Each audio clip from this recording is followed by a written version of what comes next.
Hello, everyone. My name is Maria. I'm here with Word Up Community Bookshop. If you guys, yeah, woohoo! I love that.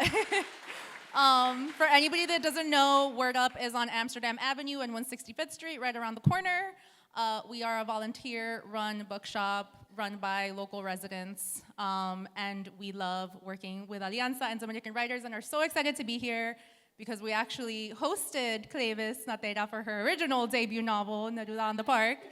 Yes. And it's really a special lineup because Cleyvis and Angie, Cruz and Naima have all been huge supporters of Word Up over the years, and we're just really excited for this. So there are extra book sales on the back if you want to get anything additional after the event. If you want to get your book personalized, Cleyvis will be doing that. And I will pass it over to Angie at Dominican Writers for a longer intro. Thank you all for coming. Mi gente, hagan bulla!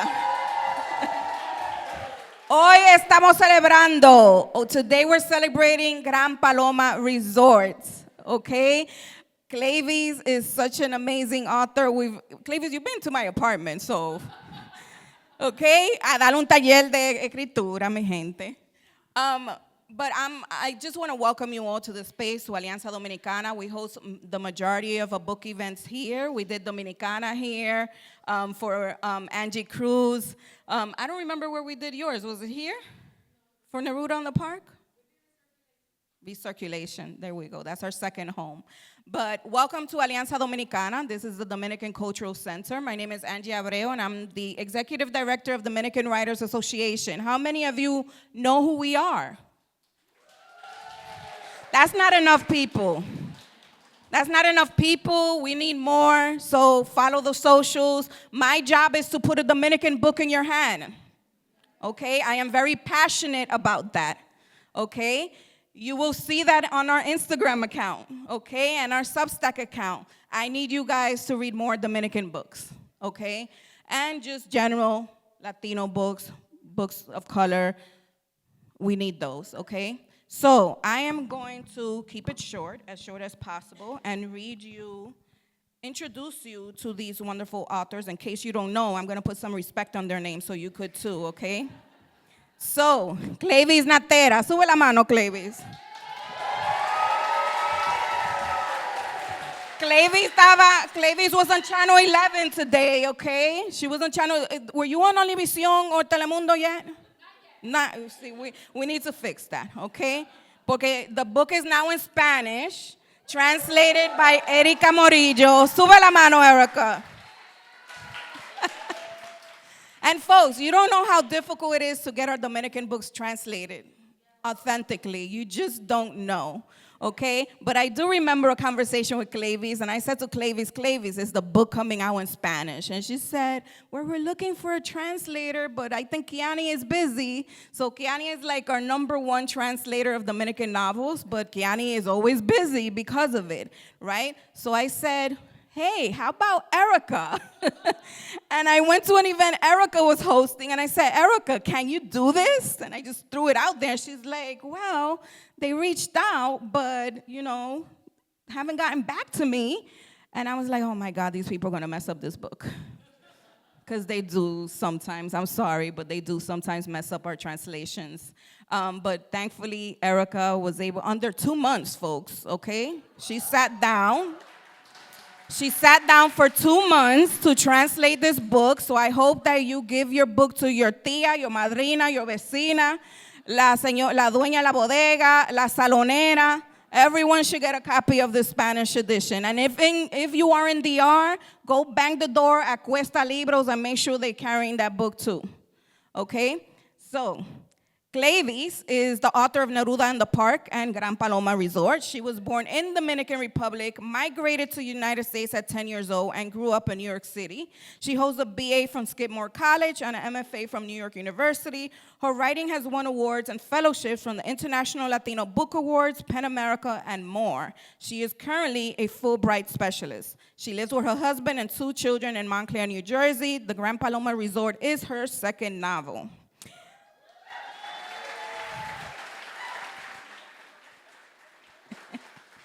And Angie Cruz, for those who don't know, this was Angie's book Soledad was the first book that I identified with. A lot of people say Julia Alvarez, but for me it was Angie because Soledad lived on 165, and so did I.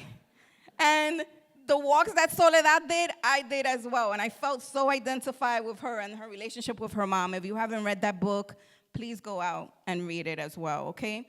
Angie is the author of the novels How Not to Drown in a Glass of Water, Soledad, Let It Rain Coffee, Dominicana, and How Not to Drown in a Glass of Water, bueno, translated to Spanish as well as Dominicana. She is the founder and editor-in-chief of Asterix, a literary and arts journal, which have copies of the latest edition that Cleyvis edited in the back. Vayan a comprarlo. And is an associate professor of English at the University of Pittsburgh. Naima Coster. Sube la mano, Naima. Because I don't think enough people know about you, okay? And Naima has a couple of novels under her belt that you should read, okay? She is the best-selling author of What's Mine and Yours and Housey Street. She was a finalist for the 2018 Kirkus Prize for Fiction and a 2020 National Book Foundation 5 Under 35 honoree. She holds an MFA in creative writing from Columbia University, as well as the degree from Fordham University and Yale. She has taught writing for over a decade and lives in Brooklyn with her family. Mi gente, I'm so happy to be here. It's a little bit wild because I have like my people from my old job at CNA. My book club is right here. My beautiful family is right here. My children, my wonderful husband. My writing community is here. So many, mi vecino, los vecinos de mami. Mami estaba en Facebook bullying everybody. Like, vengan, señores. Every day for the last 3 months, my mom has been on Facebook telling her friends they have to come. I just want to thank all of you for being here. I want to start first by thanking my Valentine team. Abdi and Kate are here holding it down. My editor, Chelsea Johns, who saw me through these 2 books together, and who has honestly helped me become a better writer. Like, I would not be standing here. You changed my life, Chelsea. Thank you. And I want to just thank all of you, you know? I mean, I think everybody, most of you here, everybody here, I feel like I know you.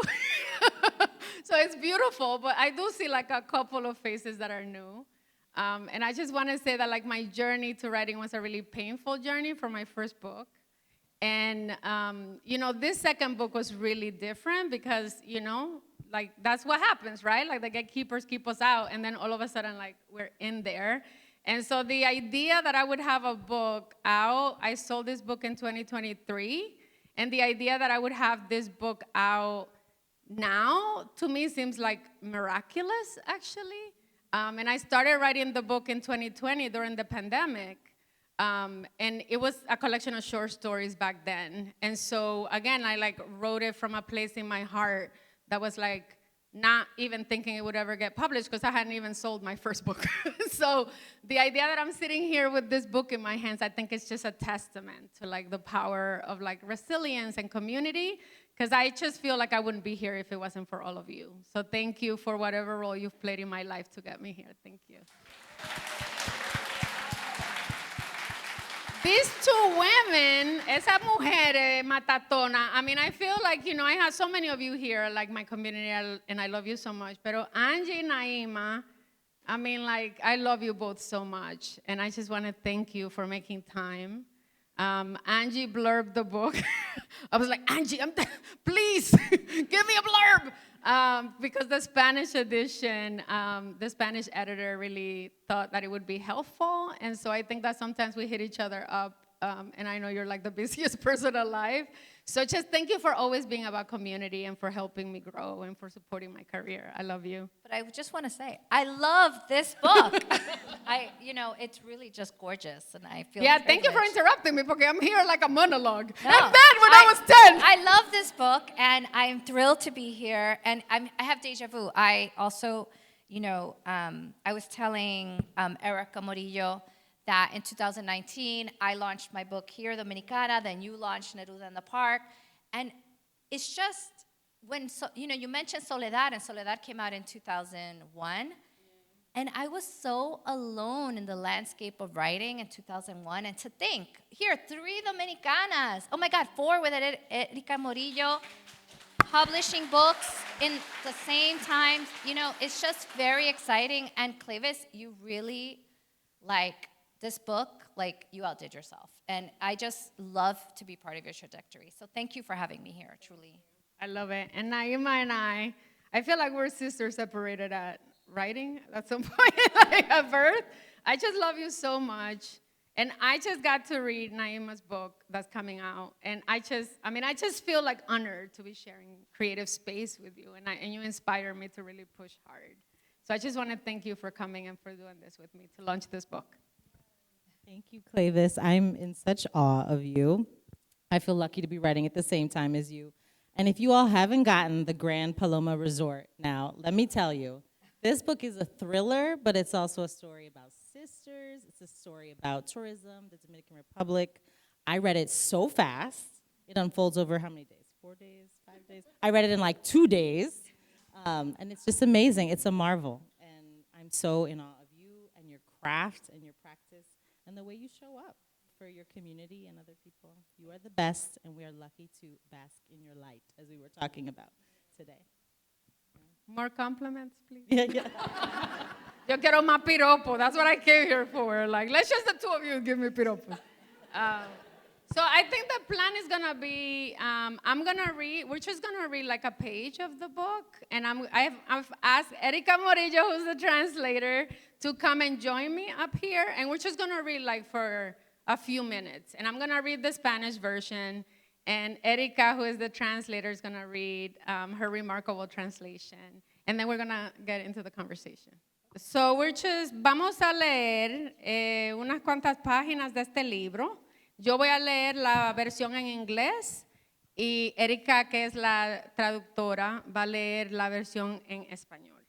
Agárrense, señores, que la cosa está buena. Chapter 1. The tourist child's mud-streaked body had become heavy, and sweat made her slippery in Elena's arms. As she made her way out from the tropical forest behind the Grand Paloma Resort, Elena headed not in the direction of the manicure grounds, but into the water-starved, cracked dirt of the staff quarters. Looking down at the little girl's unconscious form, she whispered, "Please, please, please, don't die on me."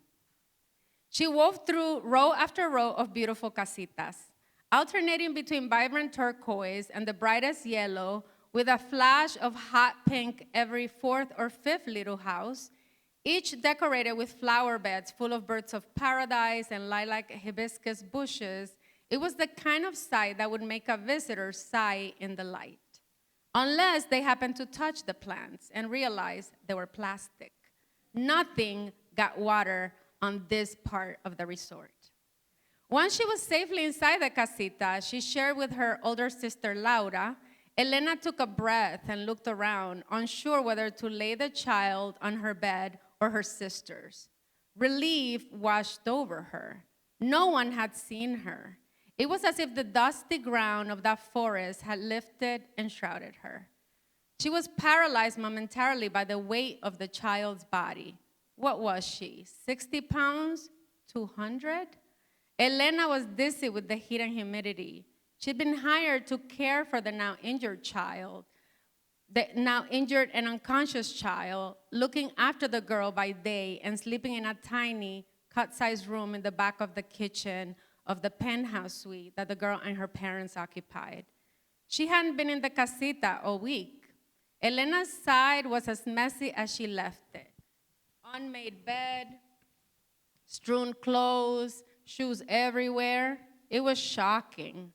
Her sister always cleaned up after her.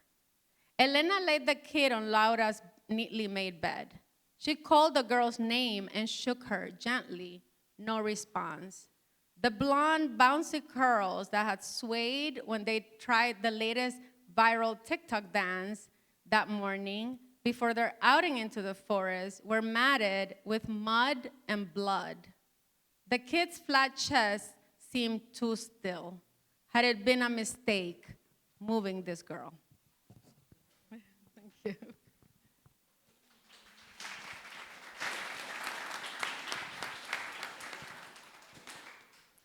Capítulo 1.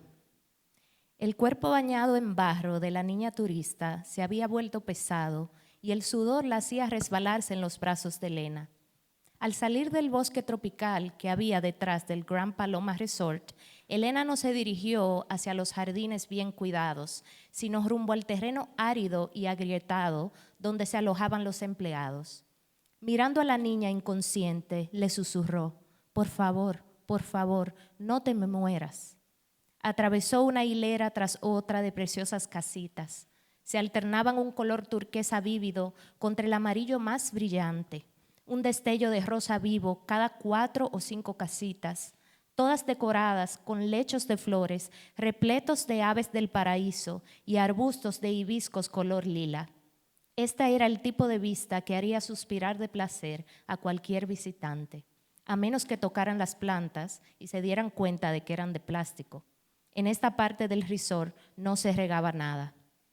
Una vez dentro de la casita que compartía con Laura, su hermana mayor, Elena respiró hondo y miró a su alrededor, decidiendo si debía acostar a la niña en su cama o en la de su hermana. Sintió un gran alivio. Nadie la había visto. Era como si el suelo polvoriento de aquel bosque se hubiera levantado y la hubiera cubierto. El peso del cuerpo de la niña la paralizó momentáneamente. ¿Cuánto pesaba? ¿30 kilos? ¿100? Elena estaba mareada por el calor y la humedad. La habían contratado para cuidar a la niña, que ahora estaba herida e inconsciente. Durante el día la cuidaba y por la noche dormía en una diminuta habitación detrás de la cocina del penthouse que ocupaba la niña y sus padres. Elena no había estado en su casita en toda la semana.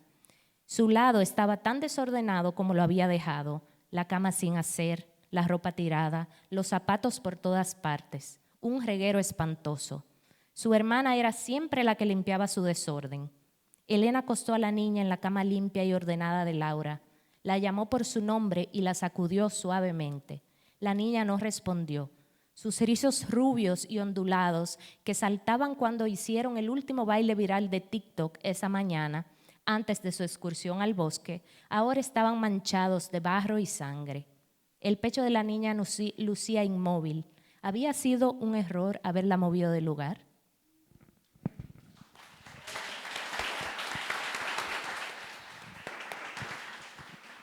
Thank you, Erica. Pero mujer, how does it feel to hear your work read in Spanish? First of all, I just want to say that, like, I don't write in Spanish. So people ask me very often, like, why didn't you do the translation? And the fact is that, I arrived in this country when I was 10 years old. And, I lost a lot of my Spanish. So it's been like a source of a lot of pain for me, actually. Like the fact that I haven't been able to write in Spanish, que mi mamá no puede leer lo que yo escribo. So, when I first received the first sample chapters, because we had 3 translators who made samples, and I read Erica's, I started crying, because I was filled with so much emotion. And I feel like Erica put into words like the way that I would want to write if I was writing like Dominican Spanish. So I felt like this incredible gratitude for you and for, everything you did. But it makes me feel really proud to have the book in Spanish and to be able to reach a new readership, not just my family, of course, that I love, but beyond that. Well, it's a good segue to thinking about language and place, right? So your first book, it was set in a neighborhood not so different than Washington Heights.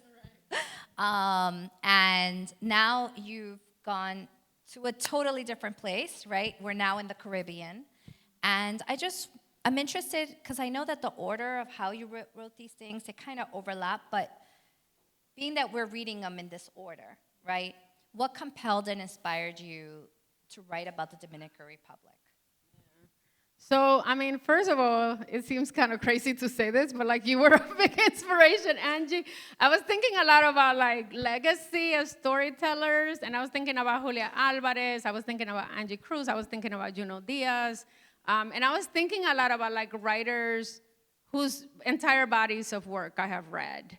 And it seemed to me that there was a legacy in Dominican literature where like the second book had been written about the Dominican Republic and was largely located in DR.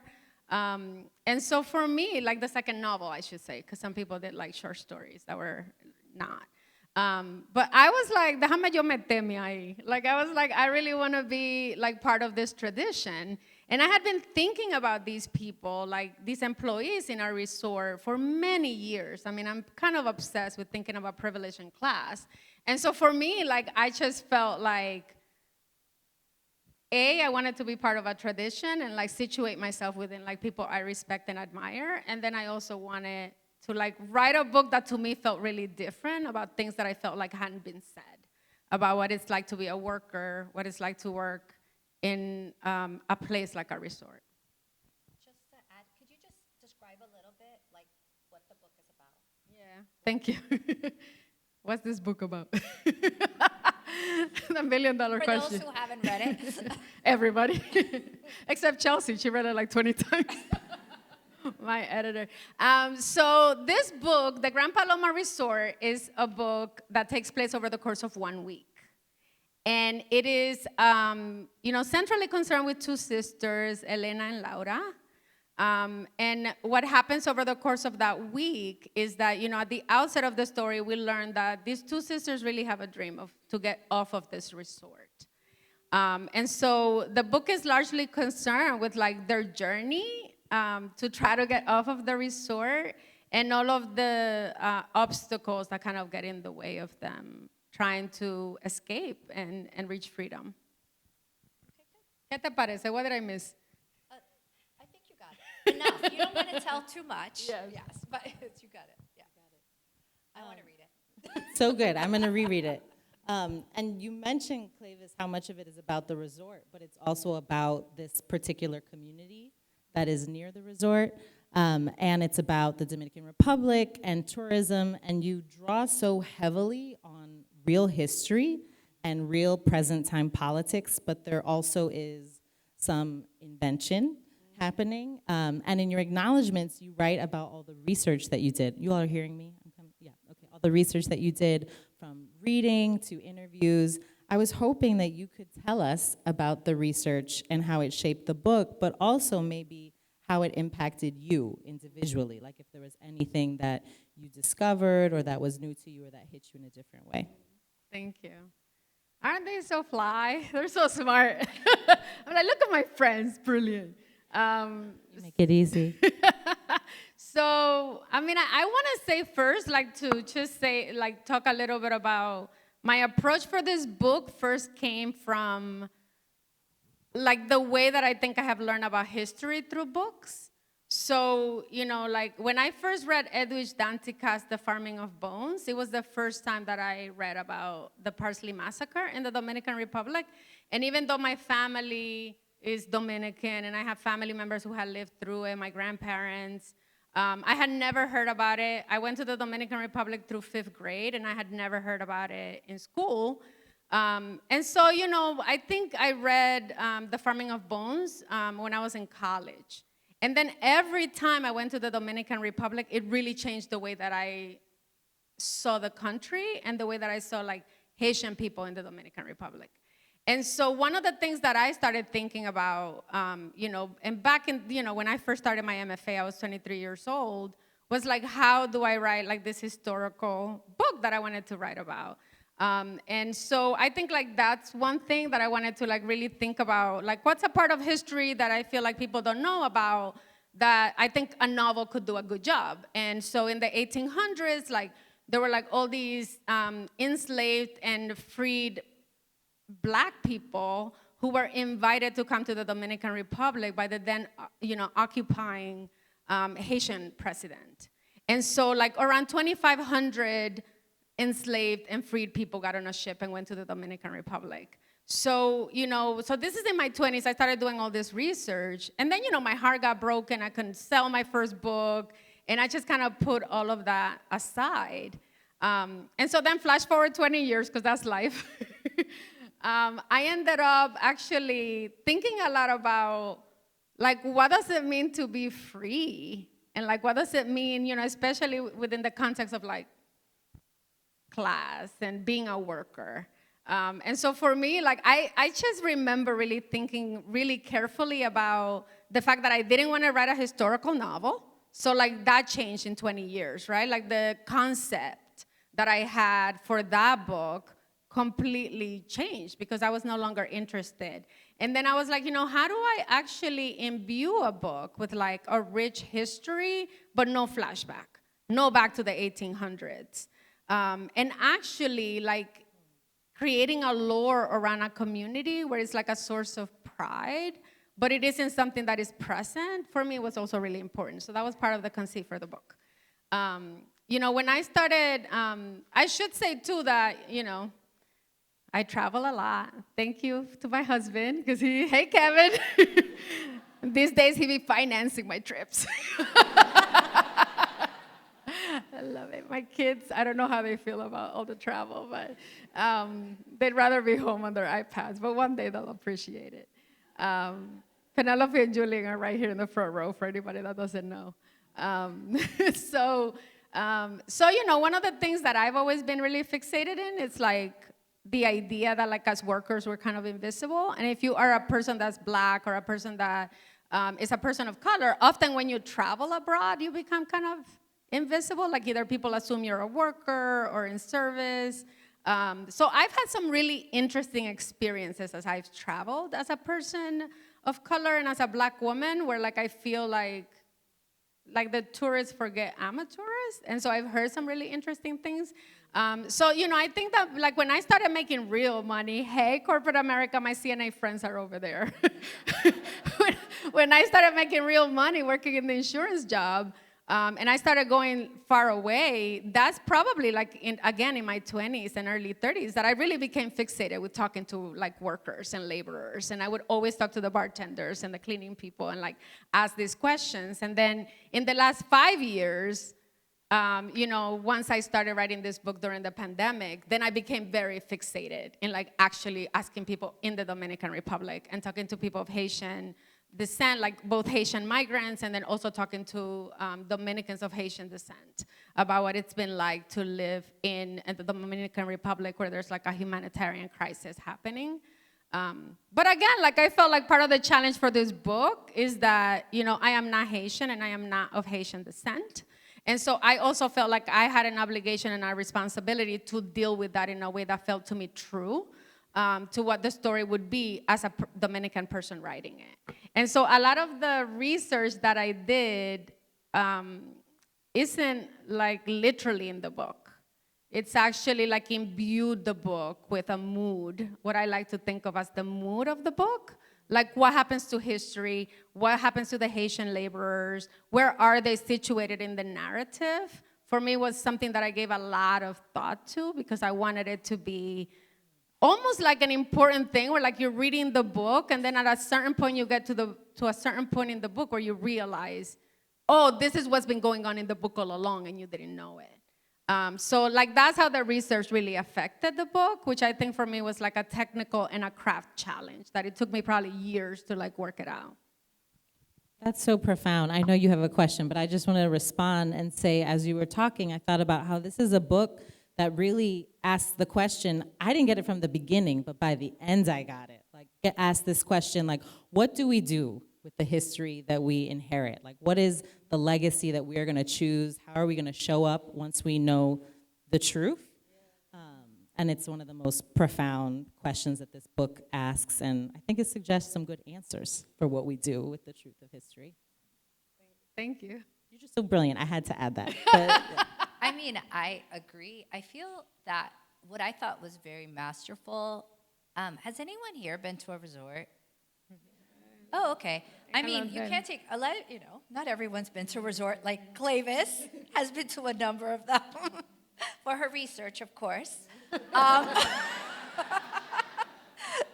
But what I found really masterful is how the details. Like, I literally was like, oh yeah, I know that guy who's preparing the banquet and preparing the fish, and You see, the people running around and making everything seem so easy, and all the dirt behind the ears, let's say, none of the tourists see it, right? And you really capture kind of that underbelly of that world and how people with privilege have no sense what anyone is going through in there.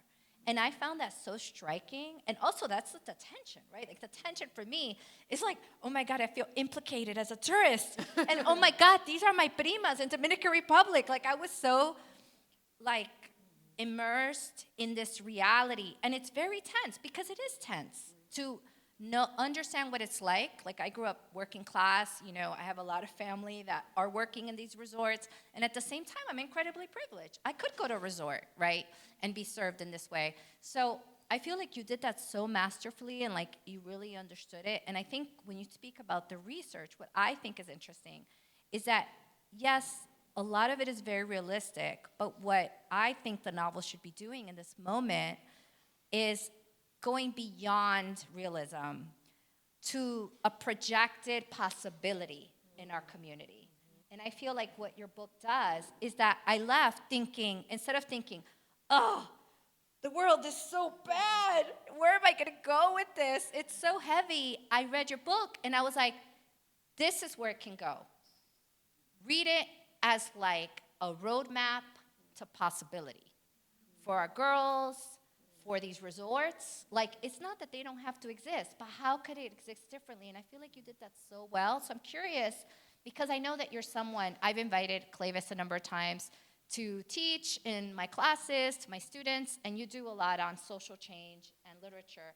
So I'm just curious, being that your book does offer kind of a trajectory on how we could do things differently, even though your world is so realistic. Yeah, I don't know, it's not really a question, but I'm curious about how your mind is working and thinking about social change and your writing and what you're doing with this novel. Yeah, thank you for that question. I feel like that's really profound. I thought we were going to keep it light. Palomas for everybody. That's a drink in the book, by the way. I think, what I've been thinking about, especially with the horrors that we're living through, we're living through an active genocide, Palestinians are being murdered and starved to death. What's happening in Sudan is horrifying. What's happening in Haiti is horrifying, right? What's happening in the United States, right? With our immigrant communities, what's happening with redistricting. I don't have to tell you all, because we all know that we're living through one of the most horrifying things, right? But what we also know, right, when I think about those 3,000 people that got on a ship from Philadelphia to go to the Dominican Republic, is that it's always been horrifying for a certain kind of people that sit in a strata of society. And that those of us who are standing here are actually the inheritors of strength and power and resilience and survival. And so a lot of what I was thinking about when I was writing this book, because I remember talking to Chelsea about this, because I really was torn about how hopeful this book could be. And, for those of you who read Fog as a short story, there's a very stark, different version of this book containing that short story. And, when I decided to turn this into a book, I really thought a lot about what are the limits of imagination, and what is the artist's responsibility in this moment, right? Not 20 years ago when I first started thinking about this book and this kind of idea, but today, 5 years ago during the pandemic, right? And so I think that the obligation of the artist right now is to think beyond the realism. And it is to create a roadmap for each of us to think beyond what's happening. And that I feel like it's kind of cheesy, but I think part of the reason why I'm standing here today is because of this impossible optimism. The things I've lived through in my life, I feel like my sister's here, the things we've lived through as people, my mother is here. I just feel like other people would not get out of bed, and somehow we've gotten out of bed and we've thrived. And so I really do feel like there's something to me that feels really powerful and necessary about optimism and hope right now. And so that's what I wanted to do. And I think for me, it sounds, I don't know how it sounds, but I felt like it was a real challenge for me, especially as a literary novelist, because I think like part of what we want to do is like doom and gloom in our books. And it seemed to me like almost an impossibility to like write a book that ended on a hopeful note, or that ended up with like a map that people could use to effect social change, or to think about history in a different way, or to think about our relationship to each other in a different way. So like I'm probably the most proud of that in this book, that I feel like I came into this exercise talking it through my editor, being like, can I even pull this off? Like, how is this gonna be a hopeful book? Because I really wanna end there. And I don't know, I mean, once you read it, you'll let me know if you buy it, but I feel like it felt true to me that I did enough of the hard work, that the book imagines a future that is hopeful for people that look like us. You did it. You did it. Thank you. Yeah.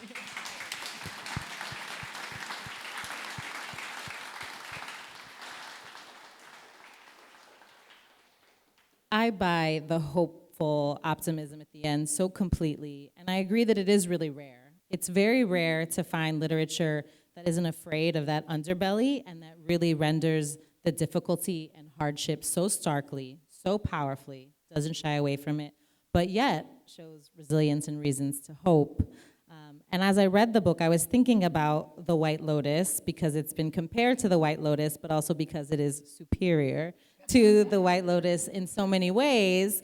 And there's a little joke in the book that felt intentional, where there's a line and someone is, I think, referencing the White Lotus and is like, why would anyone think the most interesting thing happening at a hotel is among the guests, right? But beyond the focus on the workers, it felt like it had a really different sensibility than that show, but also than a lot of literature that purports to be about social justice or the difficulty of life, because in that show, it seems like the view of humanity is so bleak, and if someone has an opportunity to do something right, they won't. People will always choose themselves, always choose money, will betray community, betray themselves, and it's bleak, and that seems to be considered high art in some way. And your book is amazing because these are messy characters. They are messy, and there are characters who also continue to do the wrong thing and make mistakes, but there is a way that there's so much that's affirmed in this book, like so much that's possible for our relationships, to ourselves, to the people we love, to history, to the land, which is really powerful. And I was especially struck by how you managed so many characters and their messiness and their trajectories. And I think this is a book that contains triumph for almost everyone, which is kind of amazing at some point or another. And I wanted to hear from you about what it was like to manage this many characters. Like you did it in Neruda on the Park, but this is just like a whole other level. Like the number of characters you know and are angry at, but also love and are rooting for was just amazing. Like I want to teach this novel, to teach point of view, to teach writing an ensemble of characters. Will you talk to us about how you did it? Because I was like, how did Cleyvis do this? Like in her brain, like it was just amazing. And it felt cinematic, actually, like your ability to cut between the points of view. Yeah, well, thank you so much for that. I appreciate it. The first thing I want to say about like that tongue-in-cheek joke is that, I think that one of the things that I've realized, right, because we come from like we're the daughters of Toni Morrison, we are the daughters of Jamaica Kincaid, we're the daughters of like Edwidge Dantica, even though she might not claim us because she's really young. But, like I was thinking a lot about how like over and over again, like when breakthroughs happen in literature and in art, like women are never given credit. Like other people steal our ideas and steal like our breakthroughs, and then they take credit for it. So like one of the things that I was thinking about when I was writing my book was that I was like, how many people are gonna think I copied the White Lotus? Everybody, right? Even though I started writing this book, I have receipts, I have short stories that I published before that story came out. And it's crazy because almost 100% of like the reviews, and they've been very positive, but almost, I would say like 98% of the reviews say something like, just like the White Lotus, but better, you know? And it's just like, and someone actually said this book riffs on the White Lotus, right? And so, you know, one of the things that I was thinking about a lot was like, you know, I also think you have to have a good time, you know? So for me, it was just really important that Laura, who is like hates tourists and works at a resort, like is constantly accosted by like tourists watching a show about tourists. You know, it's like this spiral that I think is kind of funny. So I put it in the book. What was the second part of your question? Oh, perspective. I No, I remember. So yeah, I could just keep making jokes. But yeah, I think it's really important for us as artists too to just think about ambition, right? And so the other thing I want to say is that I feel like, and this is for like my writer peeps in the room, that it seems to me that like within the literary landscape, there's a very narrow way in which we think about ambition. And to me, like ambition is always like, you know, rewrite Moby Dick, you know, or like do things that for me feel like tired. And I actually was thinking a lot about like what for me feels like true ambition in literature is to like move a plot that is really being moved by character and make a reader think that is a plot-driven book when it's actually a character-driven book. And so, you know, part of what I wanted to do, and I challenged myself to do it, was, and I should say that I had a lot more characters, and like between Chelsea and PJ, they were like, you gotta scale it back. Like, so I ended up, you know, pulling back a couple of other characters that I had. But I really felt like it's gonna be hard, but I'm gonna do it, and I think it can be done. And I feel like if you carry your characters and you make them complicated and flawed enough, because these people are terrible. Like, they're just doing like, it's kind of delicious to watch it. But every once in a while, I was writing something and I would be like, damn, that's too much. Like, what is happening here? What's happening during this hurricane? So I just love this idea that, like, you know, we're making up these characters, but sometimes the characters shock you. And to me, that's what I come to literature for, right? Like, I come to literature because it's an escape. I come to literature because it helps me understand the world. It helps me find my place in it because there are echoes of, like, my own life or something really different and disturbing happens that illuminates the world for me. And so, you know, I really wanted to pull it off. And I'll say that I overwrote. So I think, like, the one thing I would say about craft for this is that, you know, I overwrote the story. Like Elena, for example, who's like the 17-year-old girl who, like, at the beginning of the book, you know, because of her neglect, there's like a young child that's been hurt. And, you know, I wrote Elena's 7 days, because the book happens over 7 days. Like, I wrote every character for 7 days. And, you know, so I ended up with Elena with like maybe 150 pages. And then I came back and I was like, I maybe need 40 pages for Elena, for like the book to work. And so, like, I think that helped me a lot, that like I overrode the characters. I really understood their past. And a lot of them aren't thinking about the past. I mean, that's also like part of what the book is about in wrestling with history, is that like a lot of us aren't thinking about the past constantly. And so for me, like, that felt like a really flex. Because I think as writers, like, we're so precious about her. And some of that writing is really good. Now I'm thinking I should write a book about Elena with the stuff I cut out. Because a lot of the writing was excellent. But it was like not, if I say so myself.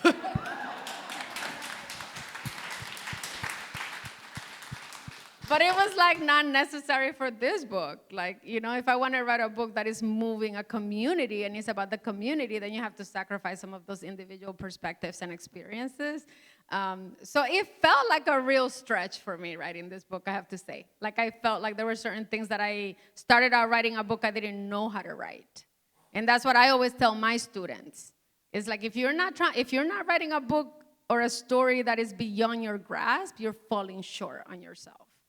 Like, you should never be writing the thing you're good at, because, like, then you don't grow. I think we have time for one more question among us before we open. I have no sense of time. So, well, that just made me think about the universe of the Grand Paloma Resort, because you just sold another book in this universe. So, I was curious, being that you were talking about Elena and the 100 pages that you didn't include in the book, will some of these characters be in the new version, like the next version of the Gran Paloma Resort, or is it a totally different world? It's a really different world. So, when I first started writing this book, I did think about it as like a series with 5 books in it. I don't know that I'll write all 5 books, honestly, but I started thinking about the 5 books, and like in my own mind, I have plotted out 5 books. So like I'm gonna write the second book. And for those of you who read this book, there is like a cameo of a character from Neruda on the Park in it. And it's very easy to miss it. So if you miss it, I won't be mad at you.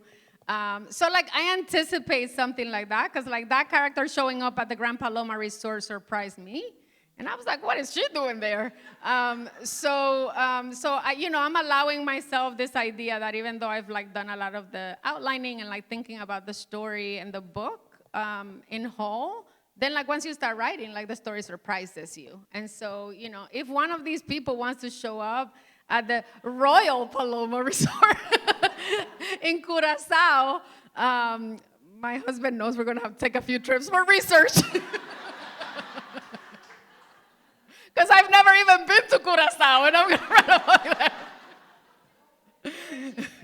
Well, I'm just like, I just feel like if I'm gonna do something, it's gonna be hard, or I don't want to do it. So I'm super excited about this new book. I'm excited about this world.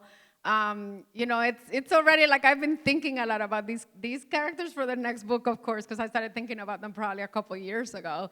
And so like they're just kind of percolating and like doing wild things. And today I was laughing. I was running an errand and I realized one of them is messier than these people. I was like, oh my God, what am I gonna do with these people? But I'm excited to, just celebrate this book first before I dive into the next one. Do we have time for questions from the audience? We have what? Okay. So does anyone have questions? I think of you as such a student and a master of craft. And I'm wondering if there was any moment in the translation process, negotiations, that taught you something about craft, because I know as you're writing in English, you're thinking about the sounds and the rhythms of Spanish and Spanish-speaking people. Brenda is an incredibly talented writer, and I'm so proud. I'm so happy I didn't see you before. I'm so happy you're here. Why are you always asking me hard questions, though? Like nothing has changed in the 5 years since we were together at the Writers' Foundry. I think like I always learn a lot about like the process and like especially with language. I mean, one of the things that was really hard about this book is that because like the local town was supposed to have been founded by like enslaved Black people from America, it created like this really like richness about this idea of like their relationship to like the culture and the Dominican people actually, and Haitian people. Like it was just really like a fascinating playground. And so for me, like I think that was like really an exciting part of thinking about the book. And again, like a lot of that didn't even make it into the book, because I think sometimes the really exciting things can just kind of imbue the book with like a mood, versus like putting it in. But I really love that in terms of like language and the idea of like reaching towards something new. And then I think, part of what Brenda was asking about, it's like, when you think about like translations or other things, like what are some of the things that you learn about? And so like, I think one big lesson I learned is that I actually want to write a book in Spanish. So I'm excited about that. I'm like, I feel like I'm not too old, like, I can figure it out. I can like be a good student again and like try to do it. I read this, I went to this talk with Salman Rushdie in the fall, and some of my new school students might be here. But one of the things he said is like, if you're really good at writing in one language, don't mess up and go to another language because you'll be like mediocre. and I was like, I mean, no disrespect to Salman, but I disagree. Like, I was like, all of this isn't even just about being excellent at everything. Like, I think sometimes, like, your brain works really differently when you're tackling a different language. And it just would be interesting for me to go back to, like, the language of my childhood and, like, think about the ways that my writing can change and, you know, maybe even influence what I do in English. So I think that's something that I've discovered through the journey of writing this book, and reading Erica's incredible translation was really inspiring. Primeramente, felicidades, Cleyvis. Gracias, Jocelyn. No, congratulations. You are an inspiration for so many of us to see you through this journey, how it's not been easy. You make it seem easy, but it's not has been easy, but it shows your resiliency and your tenacity. So, felicidades nuevamente. And my question is, I'm very excited. I haven't read the book, but I'm so inspired to read it in 1 or 2 days, like Neruda on the park, and I normally don't read. So that was how great it was and how moving it was. When it comes to social justice and what is happening in the Dominican Republic, it seems that it tackles like a lot of own sound and things that we just put under the rug by bringing up to light. And some of the things that we don't see it in our education that we obtain. So when it comes to social policies in the Dominican Republic, whether it is in terms of economics or even the way that we just talk, what are some of the things that you would like to see change in the Dominican Republic when it comes to dealing with whether it is in terms of different social classes, racism that it exists even among all of us, and also in terms of the economics and the tourist industry? I feel like, I mean, my goodness, come to the party. We're going to talk about that over drinks. You know, I think there's just a lot that has to happen in the Dominican Republic. And I feel like for me, I feel especially, I don't know, like empowered to like think through like those social problems, because I think that there's like, so the tendency that we have, right, in the Caribbean, in developing countries, is really to look to the United States as like a model. And you know what has happened, I think, even though it's horrifying, is that I think like the United States has plummeted in like the world stage as like, you know, and I do think that even though it's like horrifying what has happened here, in a way I think it has also like created an opening for all of us to think about like the fact that like the best country in the world, it's like falling apart because of like racism and prejudice and xenophobia and like all these other things, right? And like a lot of it is really class-based. I mean, what's happening right now, it's like a redistribution of wealth. So I think a lot about that. I think that the fact that the United States has rather like falling in a lot of ways, I think creates like an opening for other countries to really think in new ways about like what the ideals should be and should look like. And then more personally in the Dominican Republic, you know, I was there last week with my family. Mami me estaba dando arroz. That's why like I was like, Ma, I'm about to go on a book tour. Stop feeding me all this good food. Half my outfits for a book tour don't fit, by the way. So if you see me repeating outfits, you'll know why. Ese arrocito que hace mami tan bueno. I was like, no carbs. And then I would go to the kitchen and be like, yes, carbs. So while I was there, I was thinking, the Dominican Republic is a remarkable place. I mean, when I think about how beautiful it is, like for the first time, I think in my whole life, right? You are seeing money being put into making the country better, like fixing infrastructure, fixing like the roadways. Like there's a lot more that's happening in terms of like distribution. So like schools are better, right? And so even though there are all these social ills, like yes, is it still a racist place? Absolutely. Like are there a lot of problems? Like is the crisis with Haiti like a disgrace? Yeah, there are like the equivalent of ICE is like waiting in hospitals for like Haitian women to go give birth. And like they are literally putting women in labor in buses to be deported. Like to me, like it's outrageous what's happening. And so like to me, I think like what that just means is like an opening for those of us who think differently to like speak up, you know? Like I got invited to a book festival for the first time in my life last month. And you know what? I was one of like 2 Dominican people that was my skin tone. Like everybody else that was Dominican was like white presenting people. And I'm not saying there's anything wrong with like the white presenting people to also have opportunities, but I also feel like in a country where like the majority of the people look like me, it's kind of outrageous. And like I said that, you know, and I talked about Haiti when I was there.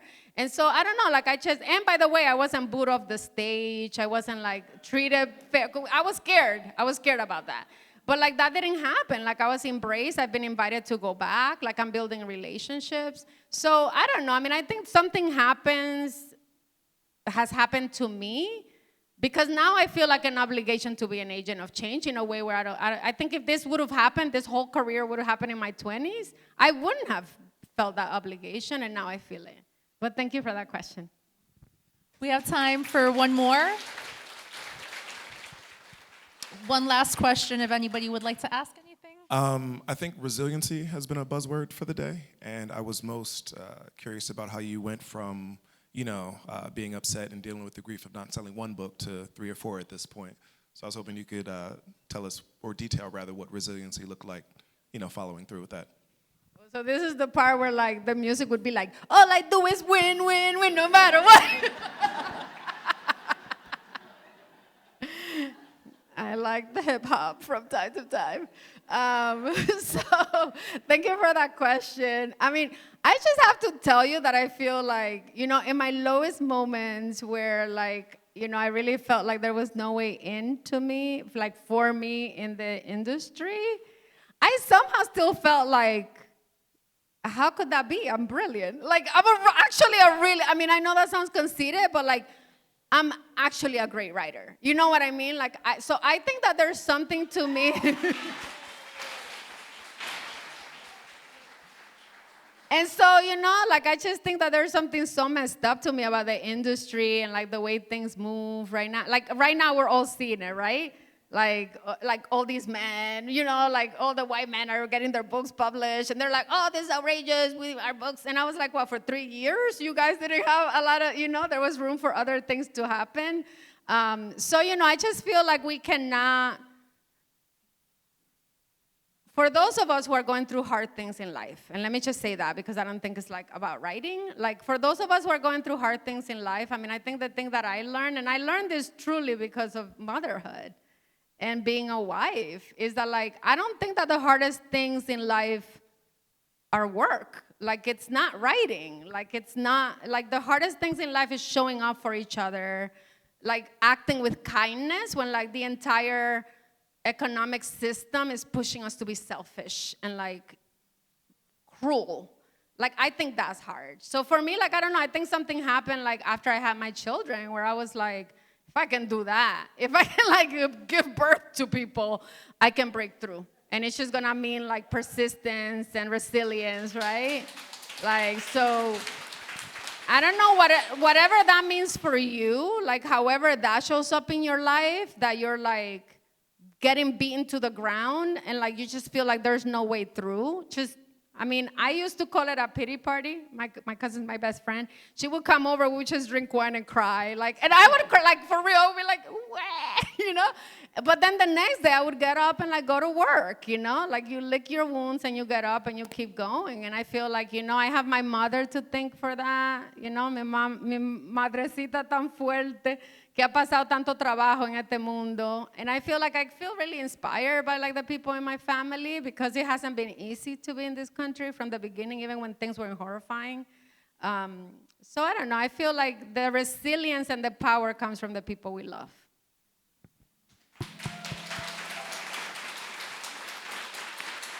Thank you so much. You want to say a few words? I just want to say a final congratulations. And if you haven't bought the book, buy the book. If you don't want to read the book, you can keep it as decoration. It looks really good as an accessory. Or you can give it to someone who will read the book. It's really important to support our literature, our community's literature. This is a fantastic story. I'm really proud to be your friends, and thank you so much for inviting me to celebrate with you. And Naima, what a joy.